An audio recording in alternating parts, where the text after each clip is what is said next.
if you break it down fundamentally, 56% of marriages end in divorce. Like, think about, that's the ones that end in divorce. So how many people, what percentage stay together for the kids? Or because they don't want to give away half their shit. Another 10%? That's conservative. Conservative. But let's say 20% then, okay? That's at least right. You now have a technology that fails 76% of the time. That's insane. That's insane. That's more likely than not. 76%. If I told you there's a 76% chance when you walk out the door today you're going to get hit in the head with a bowling ball, you would not go out, or you'd wear a helmet for sure. But people just continue to get married. Not only do they continue to get married, there's a presumption that you should get married. And if you don't get married, there's something wrong with you. So if you've got a girlfriend and you've been with her for 5 years, and you say to someone, we're getting married, they go, oh, that's great. You know, they don't go, why? You're happy. Why would you get married? Like, everything's going fine. Why would you put yourself through that? Why would you run that risk? If you say to someone, we've been together 5 years, and we've decided we're not going to get married. We're going to move in together, but we're not going to get married.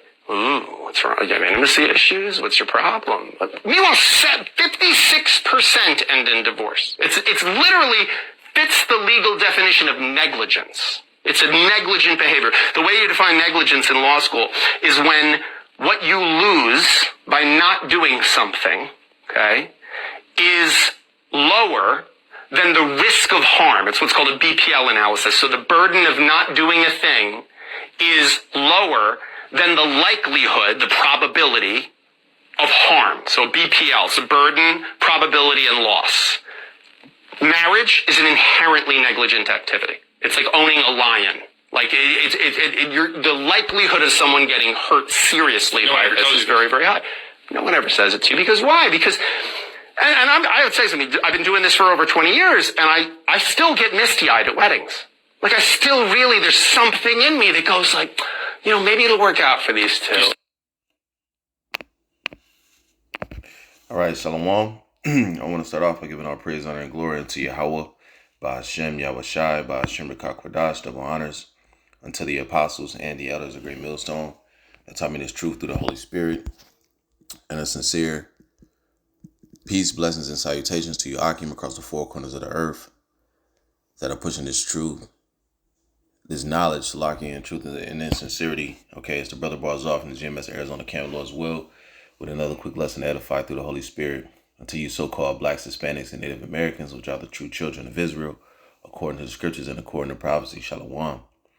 Okay, and then as you see in the video, that was a marriage attorney who was explaining how the social construct of the way that they do marriage here in America in this current day is a failure.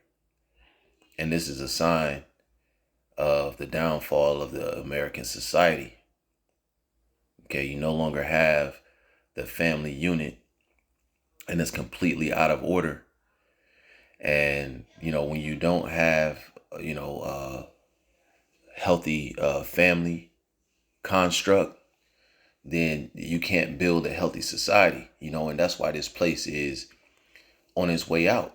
Okay, because the social constructs, not just marriage, but that's what we're keying in on this video, but not just marriage, but many other social constructs of this society, you know, college, marriage, buying a house, getting a 30-year mortgage, you know, the things that are the norm that you're supposed to follow along the assembly line like the rest of the people. You know, graduate high school, go to college, get a college degree, get a job, have a family, buy a home, retire. This is the social construct that this is the way that they set up the society to be. And all of these constructs, if you just follow along, they're failing. People are going to college and getting degrees, and they're not able to get jobs, or they're able to get jobs, but not a job that's able to pay down the debt that they accumulated in college. Okay, now they can't really even support a family or if they did have a family, let's say they got married and had kids, then both members of the house, they now have to work.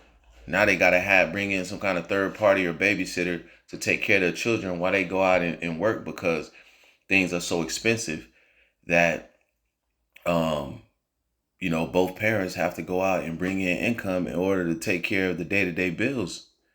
All right.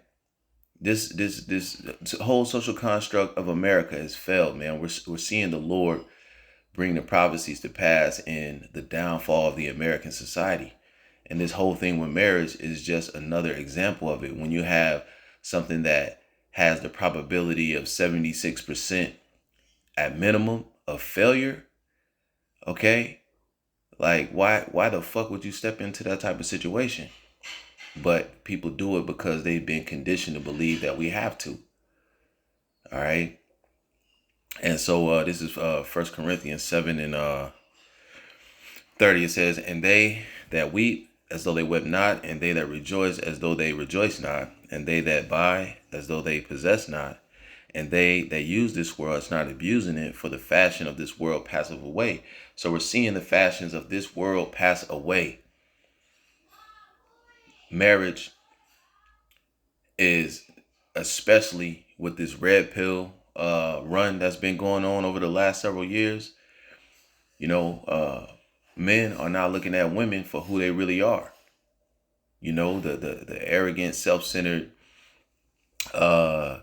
useless,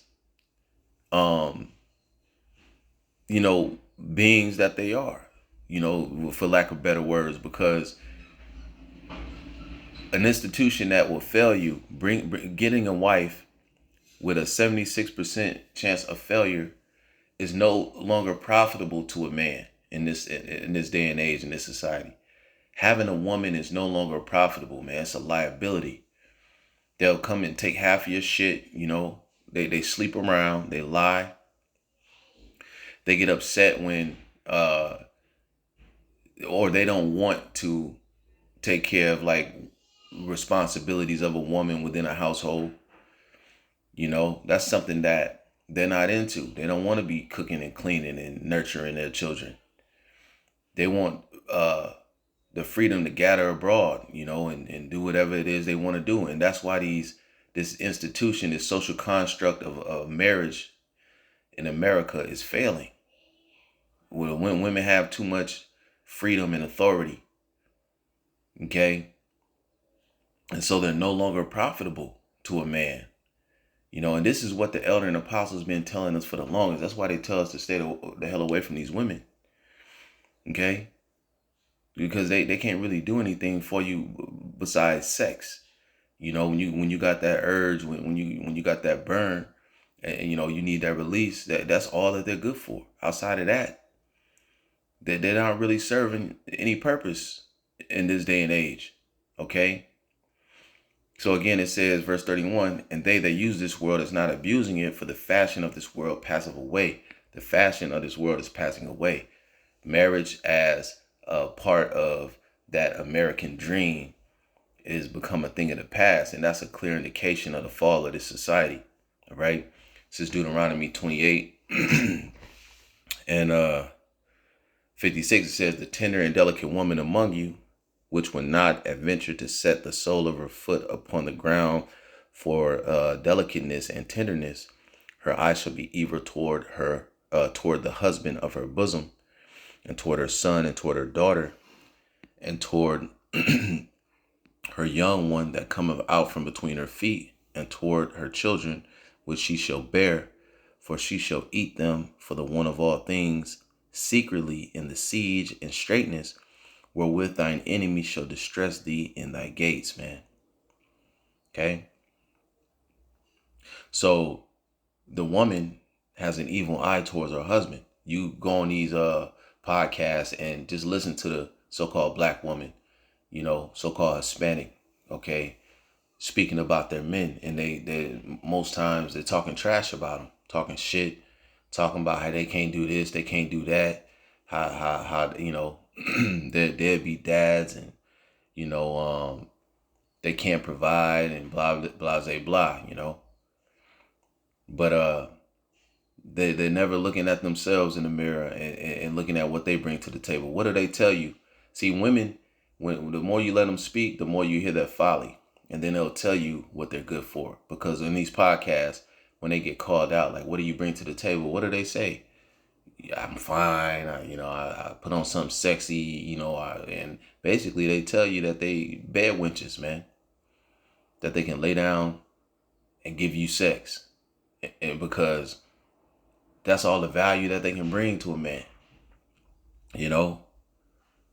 but now, in these days and age, they will withhold that from you. Even they'll hold that over your head to manipulate you.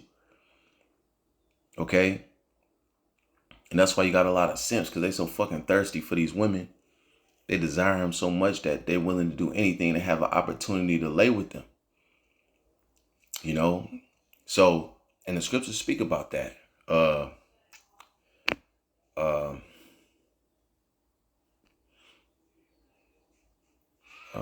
First Corinthians 7.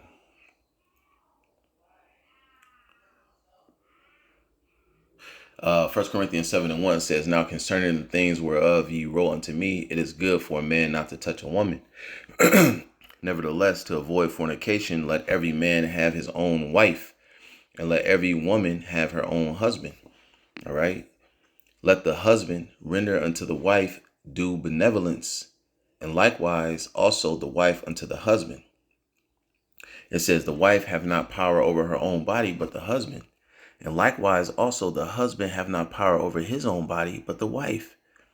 Defraud ye not one the other, except it be with consent for a time, that ye may give yourselves to fasting and prayer, and come together again, that Satan tempt you not for your continency." And this is speaking about withholding, from your partner.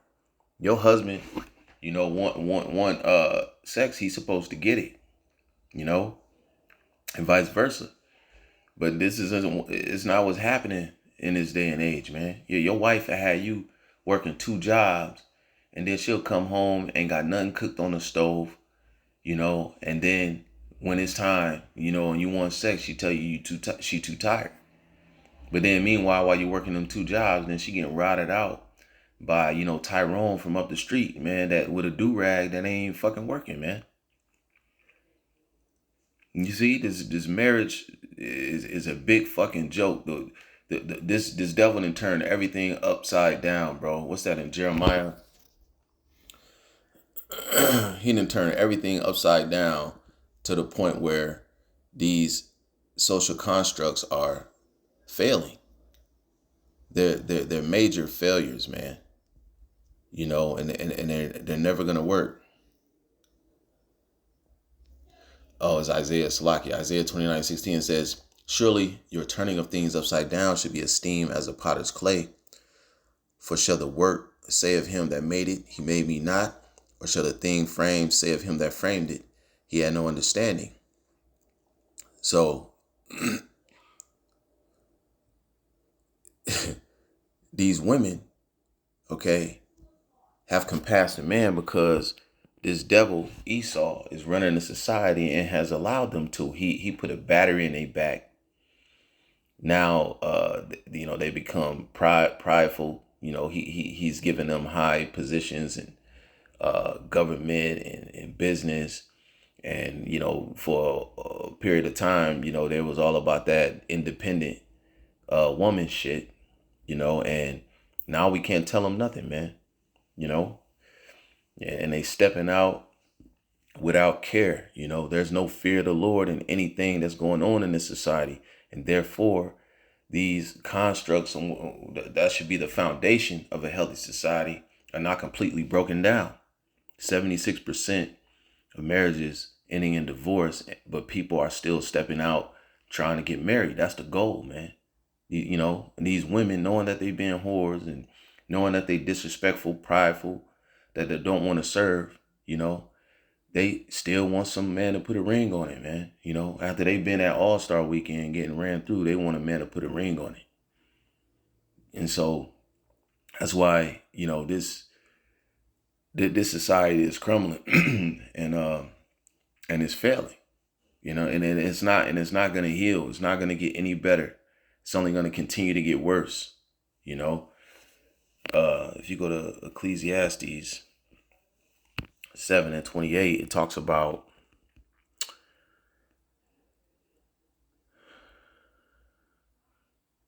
I'm going to start at verse 7. I'm going to start at verse 26. It says, "And I find more bitter than death the woman whose heart is snares and nets, and her hands as bands. Whoso pleaseth the Most High shall escape from her, but the sinner shall be taken by her." Man, that's why it's always best to serve Yahweh Shem Yahushai, because he'll make it so that you don't get caught up in the snare of a wicked ass woman. He'll make a way for you to escape her, and she don't destroy you, because a woman can destroy you, man. The scriptures talk about how many men have lost their wits for a woman. You go up in that jailhouse, I bet it's a lot of niggas that's locked up, reacting to some shit a woman did.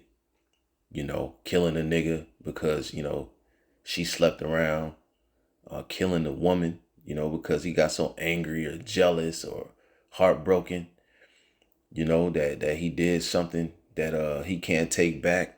So things like this happen all the time due to this woman, but the Lord will allow a godly, righteous man to escape that. Verse 27, it says, "Behold, this have I found, saith the preacher, counting one by one to find out the account, which yet my soul seeketh, but I find not. One man among 1,000 have I found, but a woman among all those have I not found. See, lo, this only have I found, that the Most High had made man upright, but they have sought out many inventions." So when you search, you're not gonna find a woman, with virtue. That's rare. He found one among 1,000, but among women, he haven't found any. So, and that's why the scriptures say what they say. Marvel not if she trespass against thee. I got this video that I'm going to play where this guy was married for 51 years and come to find out that his children aren't his. That's how cold that heart of a woman is. Or how are you supposed to come together in some union and your flesh, your Salakia flesh, become twain one flesh? But this is the type of person you got to be dealing with, man. Somebody that can harbor these type of secrets their whole life without fear. And that's why righteousness must be reestablished on this earth. All right, let's check out this video. That's all I got, man. Lord willing, this was edifying. This place needs to be destroyed, man. It's indeed a wicked kingdom, and the constructs of this society are failing. They're failures, and they're not going to get better. We need an escape. We need to get the fuck up out of here, man. A woman is only good for one thing, man. And this is just another example of why the apostles say, stay the hell away from them. All right, shalom. For 51 years, got 2 sons, 42 and 40, damn deadbeats. I'm still supporting the little boogers. Needed to take a test to see if any of us had a kidney good enough for my brother. Found out something interesting.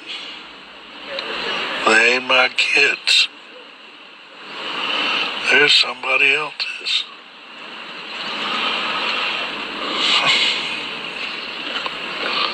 Of course, the only good thing is, I know it's not my fault that those 2 idiots got dumped into this world.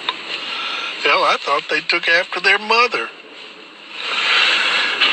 Instead, they take after the plumber or the postman or the milkman, or, yeah, they were milkmen back when they came around.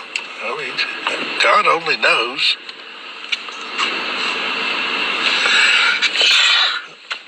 It sure gets old. I do wish I knew who the real fathers were, and they ain't the same. She was bopping a couple of different guys. But if I could figure out who they were, I've been practicing law long enough that I pretty well figure I could sue their ass and get all my money back that I sunk into those 2 deadbeats.